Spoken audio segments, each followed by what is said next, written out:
Hello and welcome to the SRNA Ask the Expert podcast series. This podcast is entitled MOG Antibody Disease, Diagnosis and Treatment Guidelines. My name is Krissy Dilger, and I will be moderating this podcast.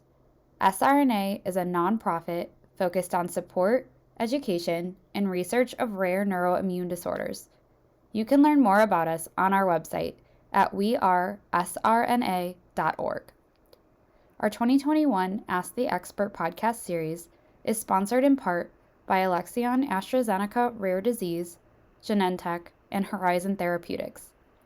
Alexion AstraZeneca Rare Disease is a global biopharmaceutical company focused on serving patients with severe and rare disorders through the innovation, development, and commercialization of life-transforming therapeutic products. Their goal is to deliver medical breakthroughs where none currently exist, and they are committed to ensuring that patient perspective and community engagement is always at the forefront of their work. Founded more than 40 years ago, Genentech is a leading biotechnology company that discovers, develops, manufactures, and commercializes medicines to treat patients with severe and life-threatening medical conditions. The company, a member of the Roche Group, has headquarters in South San Francisco, California. For additional information about the company, please visit www.gene.com.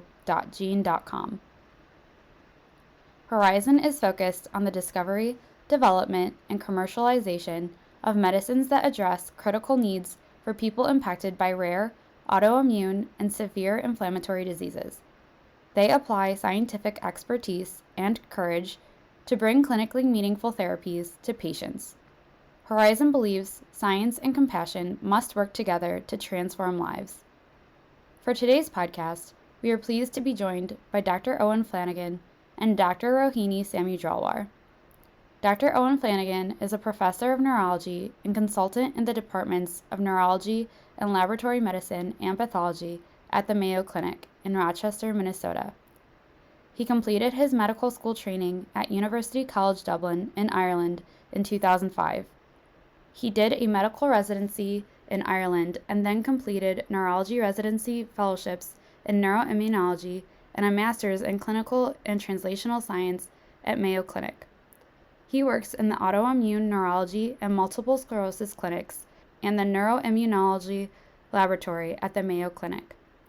His clinical expertise and research is focused on inflammatory myelopathies and their imaging patterns, myelin oligodendrocyte glycoprotein, or MOG, antibody-associated disorder, neuromyelitis optica spectrum disorders, autoimmune encephalitis, paraneoplastic neurologic disorders, and multiple sclerosis.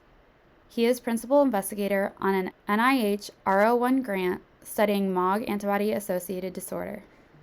Dr. Rohini Samudralwar is an assistant professor in the Division of Multiple Sclerosis and Neuroimmunology, part of the Department of Neurology at the University of Texas Health Science Center at Houston. She received her medical degree in Philadelphia at Drexel University College of Medicine and neurology training at Baylor College of Medicine. Her subspecialty training in neuroimmunology was at Washington University in St. Louis, where she developed her expertise in multiple sclerosis, neurosarcoidosis, and neuroinfectious diseases. She currently works both in the Texas Medical Center as well as in the Harris Health System.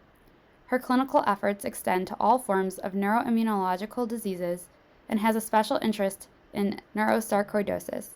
Her current research focuses on the relationship between inflammatory markers and hormonal changes in multiple sclerosis, as well as system-based studies in autoimmune encephalitis and neurosarcoidosis. She is the designated neurologist, part of a multidisciplinary group of physicians that make up the UT Sarcoidosis Clinic, recognized by WASOG. Welcome, and thank you for joining us today. We can start off by just a brief overview of what MOG Antibody Disease, or sometimes referred to as MOGAD, is. Dr. Flanagan, if you want to start us off. Yeah, so the way I think about MOG antibody disease, or probably we'll just call it MOG for this talk, is that it's part of the CNS or central nervous system demyelinating diseases. So they're diseases that are immune mediated, and the immune system removes the myelin or the insulation around the nerves. So other examples of those diseases would be multiple sclerosis and neuromyelitis optica spectrum disorder, or NMOSD, as we term it. And I think they're the three main central nervous system demyelinating diseases. And the disease with MOG antibody disease tends to come in the form of attacks. So patients might have episodes where their vision gets affected, where they have optic nerve involvement that we term optic neuritis or optic nerve inflammation. They may have other episodes where the brain or spinal cord gets inflamed. That's what we call acute disseminated encephalomyelitis, or ADEM.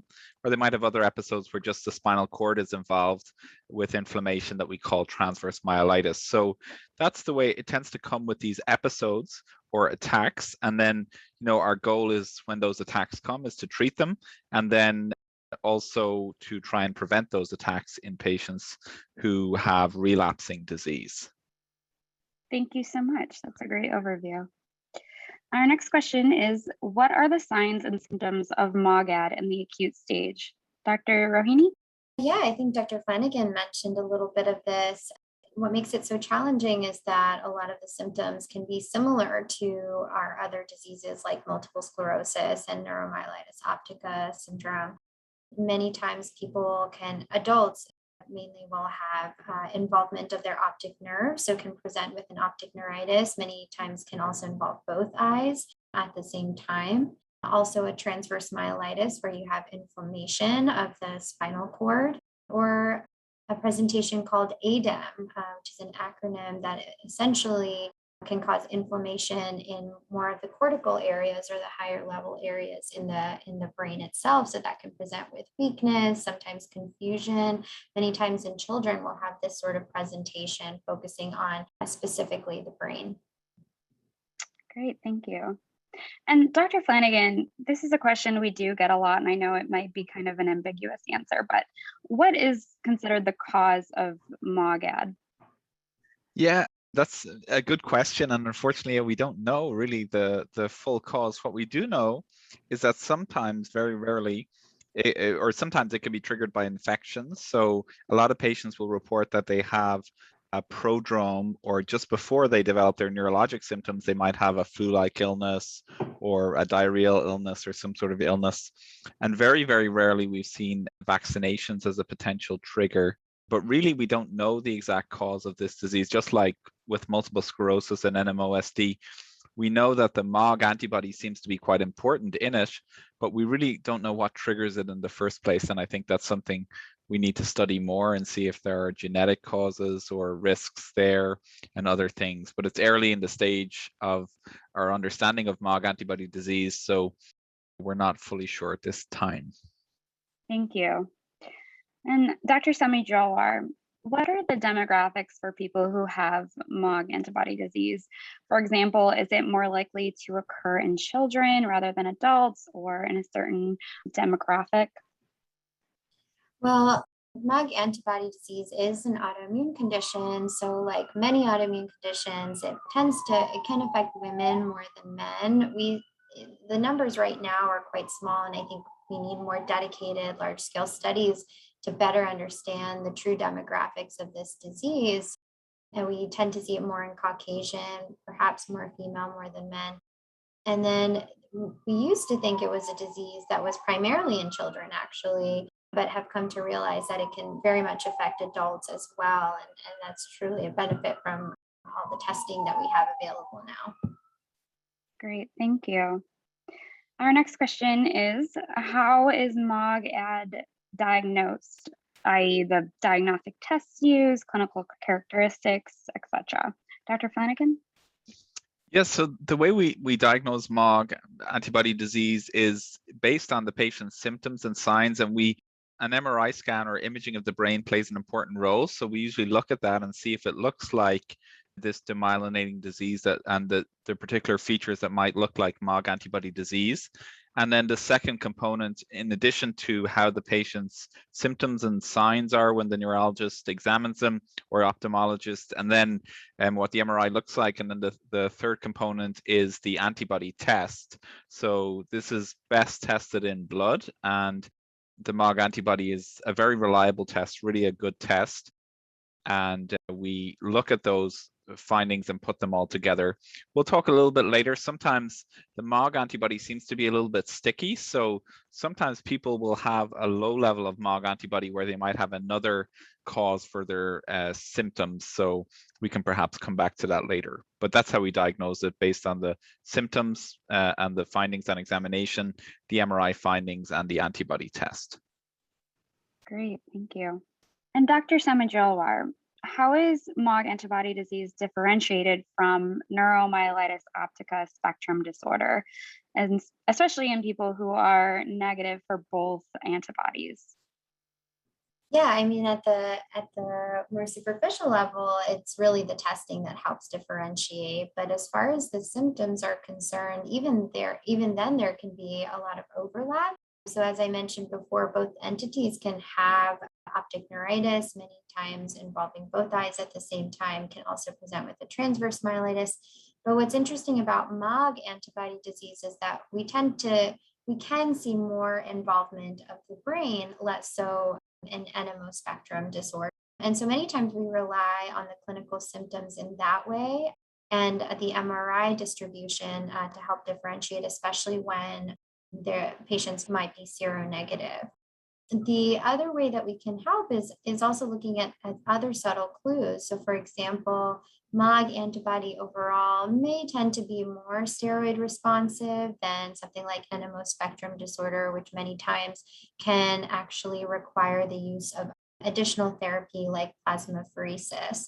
So that even then can be clues as well. And even with NMO spectrum disorder, we tend to see more severe disability after steroids compared to MOG. Again, the numbers are on the lower end for MOG antibody disease. It is more rare overall. So further studies looking into this and larger population observations could be helpful in differentiating further. Great, thank you. And we did get a question from someone in the community. Dr. Flanagan, can a person be positive for MOG antibodies but have a different diagnosis than MOG antibody disease? Yeah, unfortunately, the antibody with the MOG antibody, we use this technique called the cell-based assay, and the glycoprotein, which is part of the MOG, might be a little bit sticky, and sometimes other patients with other diseases like multiple sclerosis, strokes, or tumors can have some low-level binding, and that results in a low positive level of the MOG antibody. So it's always important when I see the patient in the clinic that I put together what their patient's symptoms are, what their MRI looks like, and sometimes we'll also analyze the spinal fluid as well and make sure that everything fits well with MOG antibody disease and that there's not a better different diagnosis, because obviously we want to treat the underlying disease. So it gets a bit confusing, but at the low level of the antibody, there can be some false positives. We're kind of aware of the risk of false positives from COVID and different things. It's more out there in the community. So I think people have some understanding. So it's important for everything to fit well together. But most of the time, it's still a very good test. So in most patients, it will be the correct answer, but sometimes we can see it low positive with other diseases. Great, thank you. Dr. Samudralwar, why do people test positive for the MOG antibodies in the CSF as well as serum? Is it rare to test positive in the CSF, and does this tell us anything about the presentation or disease? This may actually be a better question for Dr. Flanagan. I'll probably defer to him in the specificities beyond that. We usually test in the serum because the sensitivity and specificity of the testing is much better. And I haven't found that it has been too useful in the CSF. Yeah, I think it's a good question. I think there have been some studies coming out showing that there may be some use in the spinal fluid where some patients were positive only in the spinal fluid, but we need more studies of the spinal fluid to see, is it really that useful? I think initially the disease was described by the blood test, and the blood test really picks up much more cases. So you may miss a case if you only test the spinal fluid. So we're still recommending everybody be tested in blood, but the spinal fluid analysis is something that we're looking at, and I think is an area of active study to see both, are those patients more likely to have a severe course, or is there something different about those patients? Because we can pick it up in the spinal fluid. So that's kind of an area of active study. But for now, really, it's best considered as a blood test. And I think there was a similar kind of story behind an MO spectrum disorder as well. Is that right, Dr. Flanagan? Yeah, it's similar. Yeah, it's better tested in the blood with the aquaporin 4 antibody, and we don't tend to pick it up as much in the spinal fluid. So if you only test the spinal fluid, that can be a problem. So you really want to test the blood. But we are looking at the spinal fluid. We're interested in studying it more and seeing if it is useful. Okay, thank you. And what are the acute treatments used for MOG antibody disease, and what is the time frame for receiving these treatments? For example, how long after symptom onset can they be administered? Dr. Samudralwar? Yeah, in the acute setting, meaning pretty soon after symptom onset, and we're pretty certain this is some sort of demyelinating entity, probably MOG antibody disease, we want to start off with high-dose steroids. Again, very similar to the other demyelinating conditions like MS or NMO spectrum disorder. And many times practitioners will do 3 to 5 days, 1,000 milligrams, high doses to really help with minimizing the active inflammation that's there.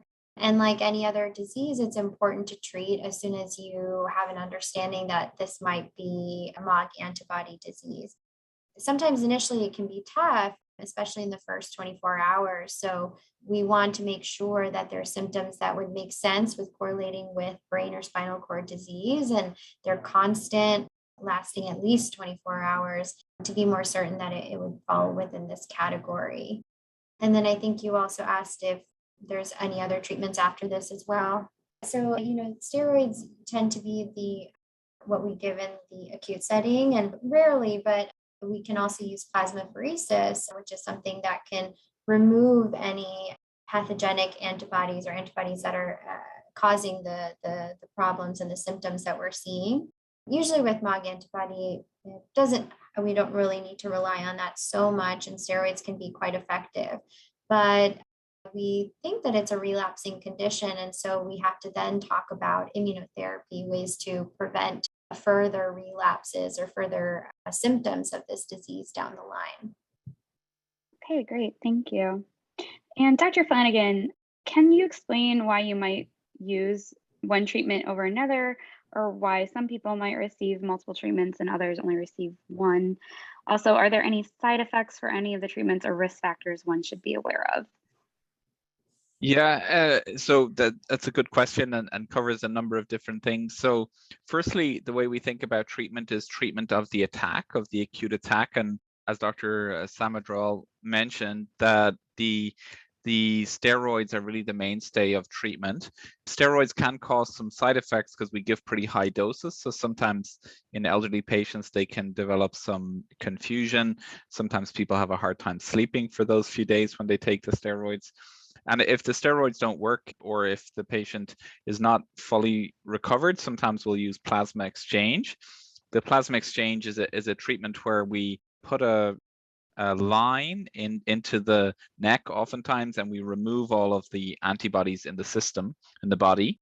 And sometimes that can cause some complications from placing that line, what we call a central line, into the neck, or sometimes that can reduce some blood counts when you take that treatment. And then a third treatment is IVIG, which is kind of trying to pool antibodies into the system to neutralize all the bad antibodies, is the way I think about it. And that treatment can be given just through a regular IV, so it's a little bit easier. And sometimes that's used commonly in children with the acute episodes. It's a pretty safe treatment. Rarely we can see people who sometimes people will get headaches with that. Rarely blood clots can be a side effect of that acute treatment. For the chronic treatment, I don't know if we want to talk about that now or come back to it later. The chronic treatments can have other side effects. They're more for preventing future attacks, and the side effects, a lot of those relate to dampening down the immune system and an increased risk of infection. But one thing I will mention is that for the chronic treatments is that in some people, up to 50% of patients, they just have a one-off episode. So we don't want to put them on a long-term treatment and put them at risk of those side effects if they're not going to have another episode. So in general, a lot of times we will wait and see if the patient develops a further relapse, and at that point we'll initiate more of those long-term treatments. But we make exceptions and we treat it on a case-by-case basis, but that's a general approach that we have used too. Okay, great, thank you. And you mentioned waiting to see about relapses. So Dr. Samudralwar, how likely is it that someone with MOG antibody disease will experience a relapse? Yeah, I think this is one of the unique features of MOG antibody disease compared to some of the other disorders where, like Dr. Flanagan mentioned, up to 50% might actually just have one event and that's it. And so we don't want to commit someone to lifelong therapy unnecessarily. And so many times it involves close monitoring. So it's pretty common to just have follow-up and do clinical monitoring, perhaps even reviewing MRIs to see if there's anything showing up under the surface on the MRIs, even if the patient isn't having symptoms. And so that can sometimes help us and guide us in whether or not that person might need long-term therapy with an immunosuppression. Okay, thank you. Our next question is it possible to have another rare neuroimmune disorder in addition to MOGAD, such as acute disseminated encephalomyelitis or transverse myelitis? Dr. Flanagan? Yeah, I can explain that. I think sometimes people can, the terminology of these conditions can be a little bit confusing, because the way I think about it is that those syndromes that were mentioned, the acute disseminated encephalomyelitis or transverse myelitis, are kind of, they're the types of attacks that patients can have, and they can occur with many different diseases, while the disease itself is kind of its own entity. So we have three different demyelinating diseases. One is MOG antibody disease, one is the NMOSD with the positive aquaporin 4 antibody, and the third one is multiple sclerosis. And those other episodes like transverse myelitis, acute disseminated encephalomyelitis are more what we use to describe the attacks.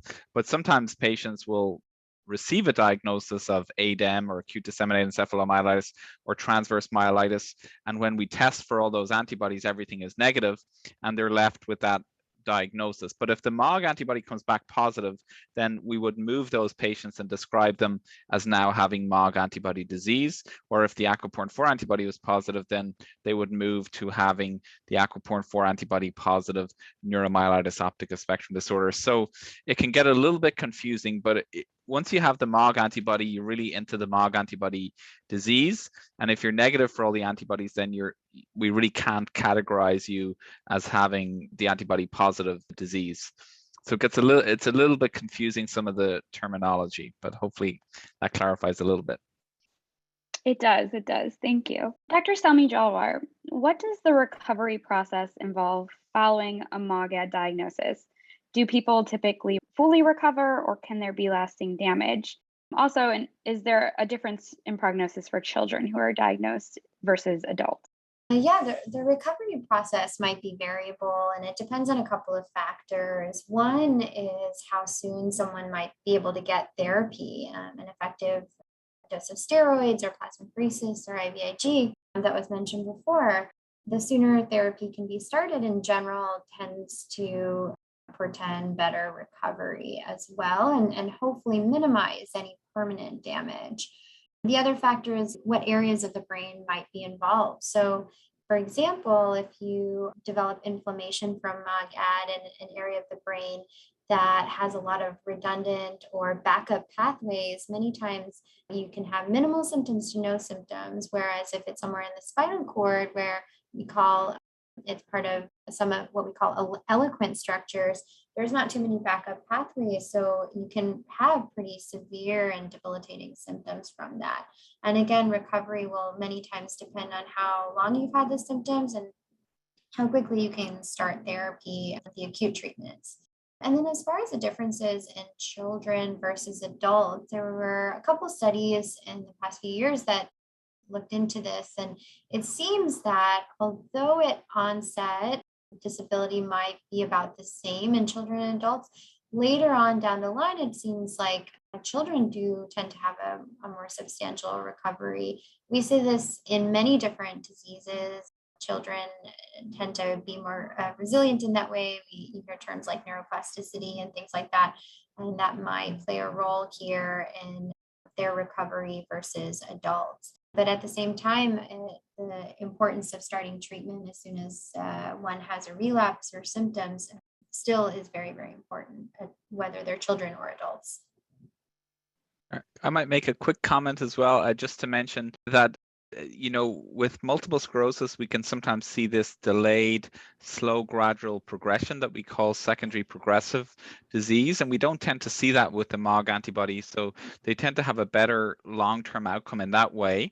And then they do tend to recover a bit better with the treatment than with the aquaporin 4 antibody positive NMOSD. So there does tend to be a little bit better recovery from the attacks than the aquaporin 4 antibody. And then patients don't usually develop that secondary progressive course, which is useful. Okay, great. Thank you so much. And Dr. Flanagan, is rehabilitation recommended following a MOGAD diagnosis? How long should the rehabilitation process last? Yeah, that's a good question, and it might depend a little bit on the type of attack. If the patient has just an optic neuritis, then rehabilitation, depending, may be more in the realm of visual and ensuring that patients can see and get therapy in that way, while with transverse myelitis or with acute disseminated encephalomyelitis or ADEM, patients will often be hospitalized for longer and may require additional rehabilitation, like rehabilitation in the hospital for a few weeks to recover from the episode might be necessary. So sometimes it depends on the type of attack. And then, when you have involvement of the spinal cord, sometimes the bladder and the bowel can be affected, and oftentimes we need to help manage those conditions with additional medications and other things in conjunction with our rehab physicians. Okay, great. Thank you. And Dr. Flanagan mentioned maintenance therapies earlier. So Dr. Samudralwar, what maintenance therapies are recommended for someone with MOG antibody disease, and how can someone decide which one to choose? Yeah, in reference to the maintenance therapies, we're talking about immunosuppressive or immunomodulatory therapies that are meant to prevent relapses or further disability with this disease. So would really, like Dr. Flanagan mentioned earlier, would be started in situations where we suspect there might be recurrence of the disease. Some options, unfortunately, there isn't an FDA approved option at the moment, but what has typically been used in the past are things like rituximab, which is an infusion or IV medication that's given every 6 months, and the immune target being a CD20 cell or CD19 inhibitors. These are all B cell sort of therapies, and that has seemed to be somewhat effective in preventing disease and MOG antibody disease. Other types of oral medications that have been used in the past are some older immunosuppressants like Imuran or azathioprine and methotrexate, also mycophenolate, Mofetil. Unfortunately, there aren't large-scale studies on this, hopefully coming soon, looking at what might be better. And at the moment, what we really do is individualize it to the patient, what is tolerable, where we can minimize side effects, and what might have the best efficacy in that individual. Okay, great. Thank you so much. Dr. Flanagan, what type of doctors should a MOGAD patient see on an ongoing basis? If you have no major problems or concerns, do you still need periodic checkups with a neurologist and other specialists from time to time? I think initially, certainly after the first episode, it's probably worth following up. The main doctors who look after patients would be neurologists, ophthalmologists, neuro-ophthalmologists would often be closely involved, and then sometimes our rehab physicians or urology to manage the bladder symptoms. If a patient has a one-off episode and they're stable with their neurologist over a few years, then some of those patients will only need to follow up if they develop new symptoms, and they may not need ongoing follow-up. On the contrary, if a patient is has relapsing disease, has had more than 2 episodes, then a lot of times those patients are on treatment, and we do like to follow them closely to make sure that they're tolerating the treatment, that there's no active changes. The MRIs are not really as useful in follow-up as they are in multiple sclerosis. We do sometimes repeat the MRIs, but we don't tend to see as much when the patient is not having symptoms. We don't tend to see as much active lesions on the MRI at that time. Okay, thank you. Dr. Samudralwar, does the titer level for the MOG antibody indicate anything, such as the severity of the disease or the likelihood of relapse? So when we're talking about the titer, that's the number that comes along with the positive or negative test. And so when we have a positive test, it tells us how much of the antibody might be in the blood or the CSF that we're testing. And although I wish it could be as reliable to tell us, if someone is developing a relapse or a severity of disease, I don't know that we have enough data for that yet, but I think that is something that folks are looking into and hoping that we can rely on that a little bit more beyond just diagnosis of the disease itself. And then I think Dr. Flanagan mentioned earlier about the lower titers being sometimes can be a little bit challenging because it may suggest a false positive and may suggest actually another entity. And I think Dr. Flanagan, you wanted to actually come back on just this area about the titer. Yeah, the titer is an excellent point, and I agree completely.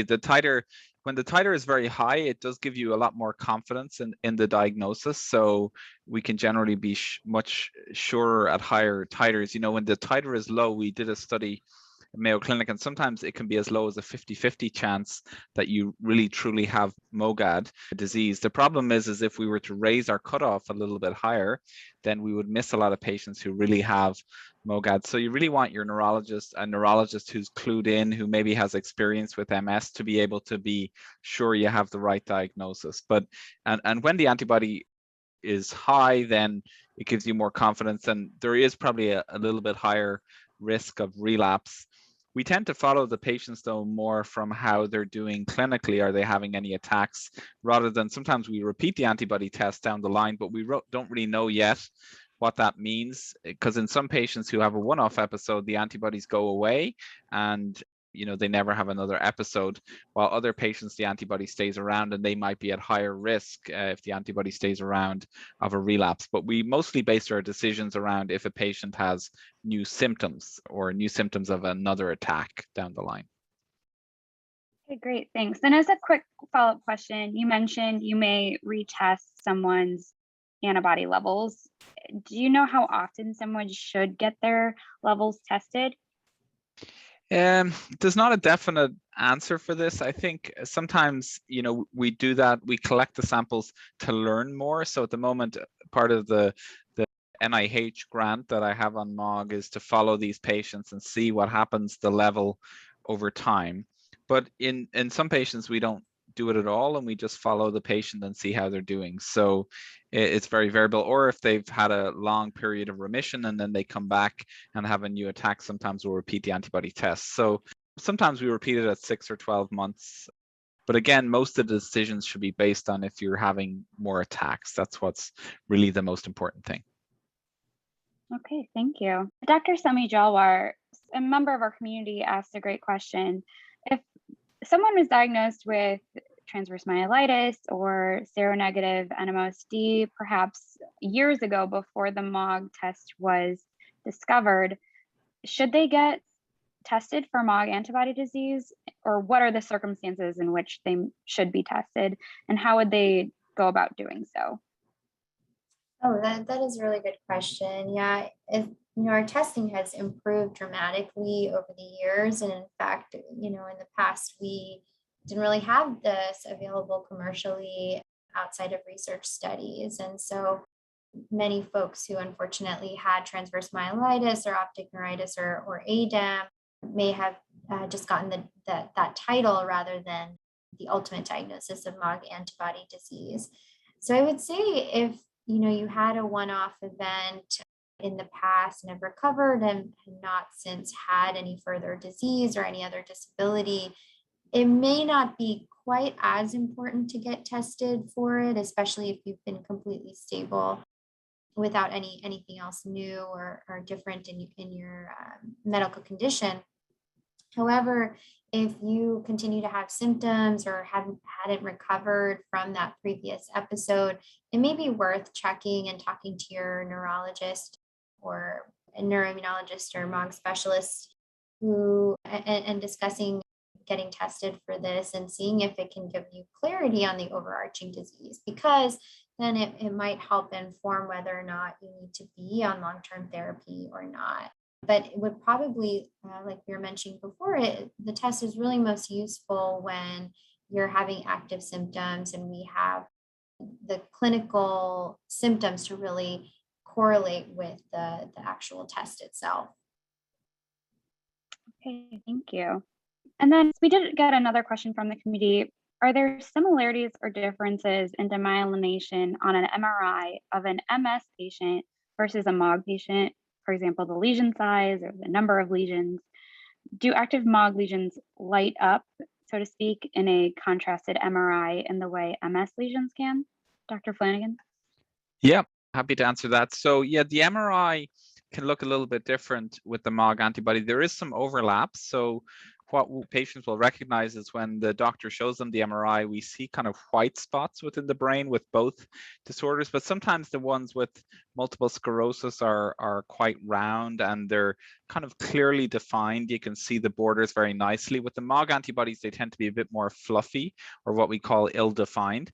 And sometimes they're a little bit larger, and they don't tend to have as intense a contrast enhancement as the MS. And we don't tend to see, sometimes with the MS, we see nice rings of enhancement. We don't tend to see that as much with the MOG antibody.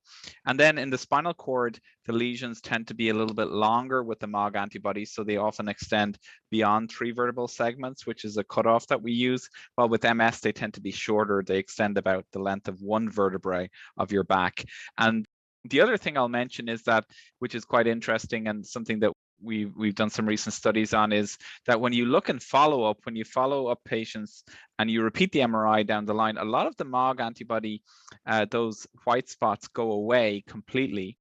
Most or all of them often go away completely, and that suggests that the MOG antibody recovers better. While with MS, we often see scars left on the brain where we see some white spots that stay there, and that might be part of the reason there's some differences in the long term where those MS patients develop more progression. We don't know for sure, but that's just something we're interested in. So a lot of times the MOG antibodies will disappear or vanish, in an MRI a year or 2 years down the line.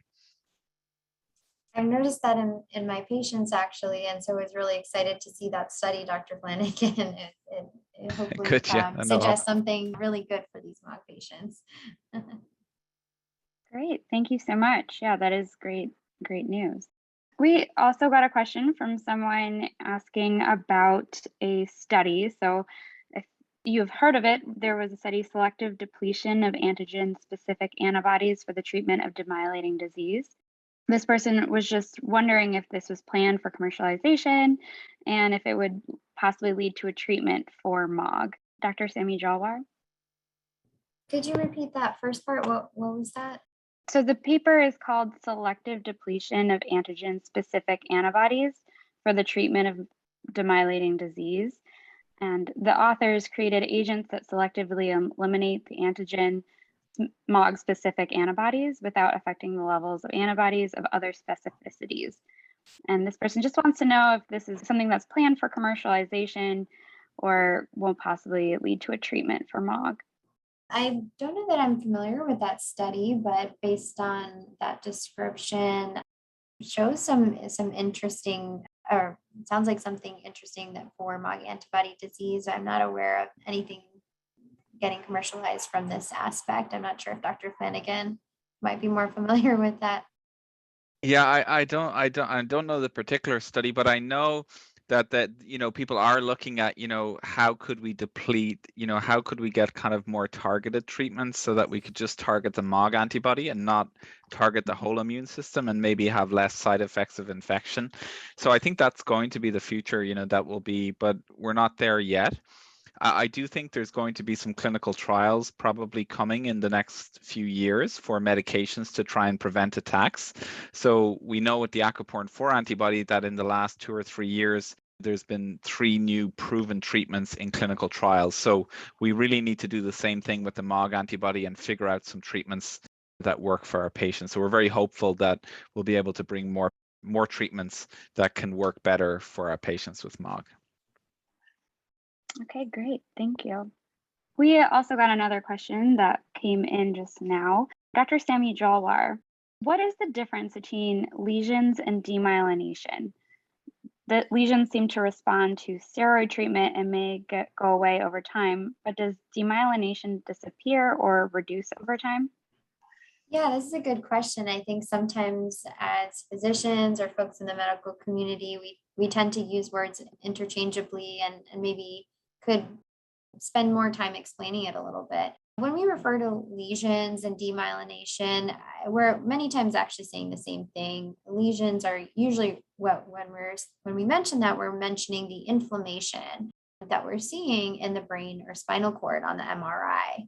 And demyelination is the description of what's kind of happening at the cellular level. So the myelin sheath that is kind of like the insulation that covers all of the nerves is being destroyed and peeled away when we're talking about diseases like MOG or NMO spectrum disorder or multiple sclerosis. And that in that process, there's a ton of inflammatory cells that start to attack and try to repair and sometimes also exacerbate the destruction of the myelin. And that results in a lesion or the inflammation that we see in the brain. So really, we're kind of saying this, using both words interchangeably. So whenever we're giving steroids, we're trying to minimize the inflammation, minimize the inflammatory response from the demyelination that's happening at the cellular level. I hope that helps and describes that a little bit better. Yeah, that's great. Thank you. And as kind of a follow-up, Dr. Flanagan, is there anything that can be done to repair that demyelination, either on the optic nerve or the spinal cord or wherever it may be? Yeah, that's an excellent question. And I think, the body itself is good in that when the inflammation happens and we lose all this myelin, your body does try to remyelinate and put the covering back on the nerves. And actually with the MOG antibody disease, we think it probably does that a little bit better in that some of these areas that we presume are demyelination on the MRI then will eventually go away. It would be nice also in these diseases if we could develop a treatment that would put the myelin or help put the myelin back on the nerves. But we're not quite there yet with those kind of treatments, but I think there's going to be more studies in that regard. But right now, I think, the main thing, like Dr. Samudralwar mentioned earlier, is getting in for early treatment with the steroid treatments to try and really treat the attacks as quick as possible to help them recover and help that, remyelination take place. Okay, great. Thank you so much. Dr. Samudralwar, we got a question from someone who is receiving rituximab. They want to know, why would someone have a relapse who is on rituximab when it's supposed to deplete 98% of your B cells? Yeah, this is a great question. And it is, the answer is really because of what rituximab specifically targets. It's important to note that we have multiple different types of B cells in our body, not just, B cells aren't just kind of a monolithic entity. So rituximab affects the CD20 B cells, which means when we say any term with a CD in front of it, it usually is an indication of a marker on some of the immune cells. So the B cells that have the CD20 marker are the ones that are specifically affected with rituximab.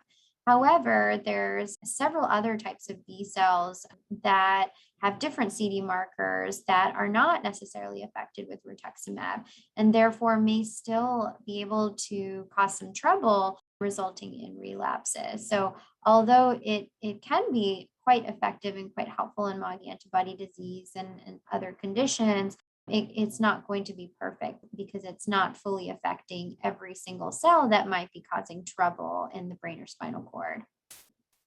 Okay, thank you for that explanation. Is there any research currently being done on MOG antibody disease right now, Dr. Flanagan? Yeah, there's a lot of people very interested in this disease, which is great news for our patients. And I have to say thank you to all the patients, because without patients participating, being willing to be involved in research, we wouldn't be able to learn quite as much. But we're learning a lot about this disease, and there's many different studies, both looking at, how do we make sure we have the correct diagnosis, how common is the MOG antibody disease, and then I think really the next types of research are going to be how can we better treat the disease and prevent those attacks that can happen. I see many patients commenting that they've had multiple relapses, and we really want to be able to get a treatment that we can prevent those relapses from happening and keep patients stable. So I think there's lots happening in the field. There's lots of people out there who are interested. We appreciate everyone's involvement. We have a lot of patients who give us samples where we retest the antibodies, and we're looking in the laboratory to see if we can see, are there any pathways that look elevated with the MOG antibody that we could target with the treatment, because that's how we figured out some treatments for the aquaporin 4 antibody neuromyelitis optica spectrum disorder. So if we can do the same thing with the MOG antibody, that'll be really successful. So thanks again to all people participating in research. Yes, that's a great point. And yeah, that's very important for people to participate when they can. It helps the future of medicine. This next question comes from the community as well. This person was diagnosed with MOG antibodies in February. They have tested negative for the antibody currently, and their MRIs for their cervical, lumbar, and thoracic areas show no additional lesions, and they are told everything looks good. However, this person experienced a slowly increasing numbness below the waist, and they're just wondering if this is something seen as a result of MOG antibody disease, and if so, is it treatable? Dr. Samudralwar? Yeah, this can be really challenging sometimes where, the MRIs may not be as helpful in explaining some of the symptoms one might be experiencing. And there can be a whole host of reasons for why that is. And it's really important to get a good clinical examination from your doctor. And that can many times help figure out if it's coming from the spinal cord or perhaps coming from the nerves outside of the spinal cord that might be causing the symptoms that you're experiencing and maybe related to something else. And so it might be that what's necessary is not directly treating the MOG antibody, but treat symptomatic therapies that can help with the symptoms directly rather than changing or altering anything with the MOG antibody itself. So it would really depend on the examination findings that your physician sees and going from there. And I can jump in there just for a second. I think, when you might be suspicious for an attack, it's always important to talk to your doctor, and at that time they may want to consider an MRI to confirm that, because we don't like, these medications have side effects, so we don't like to give patients lots and lots of steroids for symptoms that are just from the prior damage rather than from active inflammation right there. So it's quite important that an MRI would confirm that, that a patient has a relapse. Okay, great. Thank you. We got another question from the community about stress. So is there anything known about if stress can either cause MOG antibody disease or possibly exacerbate the condition once you already have it? Dr. Flanagan? Yeah, I'm not aware of any studies on that. I suppose, we know that stress can cause problems in other parts of the body, just as physicians, with stress ulcers, people will be aware of. So we don't know. It's good always to try and limit stress, but we don't really know how much it plays a role in the disease, I think, at this stage. What you might see is that stress can sometimes cause worsening of previous symptoms, or sometimes feel like your old symptoms might be exacerbated. So might not show something on the MRI as a relapse necessarily, but can feel like you're having some sort of symptoms and really just be triggered from stressful factors in your environment or something else going on. So it can affect you in that way, but a bit indirectly than direct impacts on new relapses or new lesions on the MRI. That's an excellent point. Yeah. Yep. Okay, great. Thank you. We just got another question about rituximab. So a person wants to know if rituximab can be taken for someone's whole life, or if it has kind of only a timeline by which you should stop taking it after a certain point. Dr. Samudralwar? Good question, one that comes up with a lot of my patients. We always get the question of, when can I stop the medication? How long do I need to be on it? And I think this question is sort of in line with that.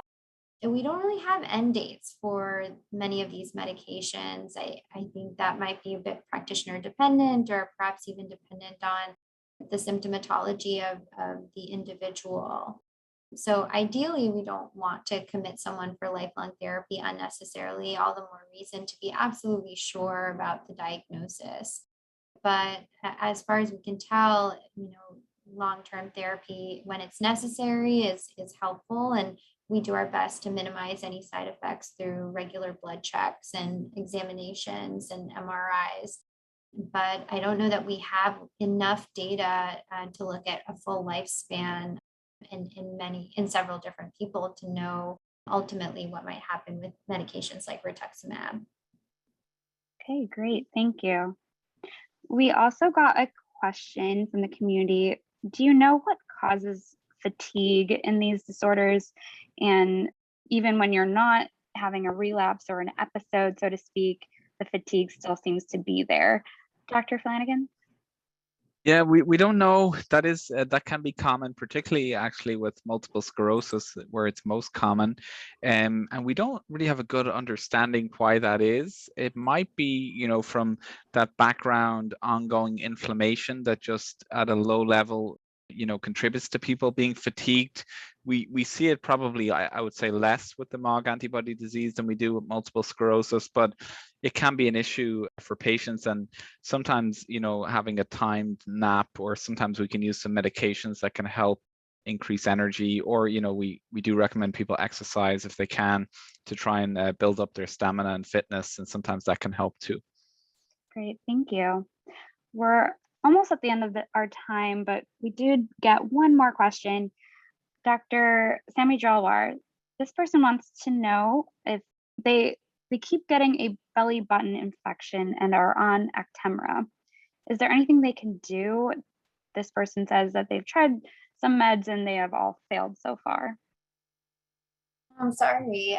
Yeah, that's probably best discussed with the physician seeing you and figuring out where the source of that infection is and what the organism might be, and if it is actually related to something like Actemra, the medication that you're on. It would really depend on the source and the cause of that infection. Okay, thank you so much. Real quick again, we are getting a few last minute questions here. Dr. Flanagan, is there any treatment to recover loss of vision due to optic neuritis? This person had an acute attack almost a year ago and lost all of the bottom field of their vision.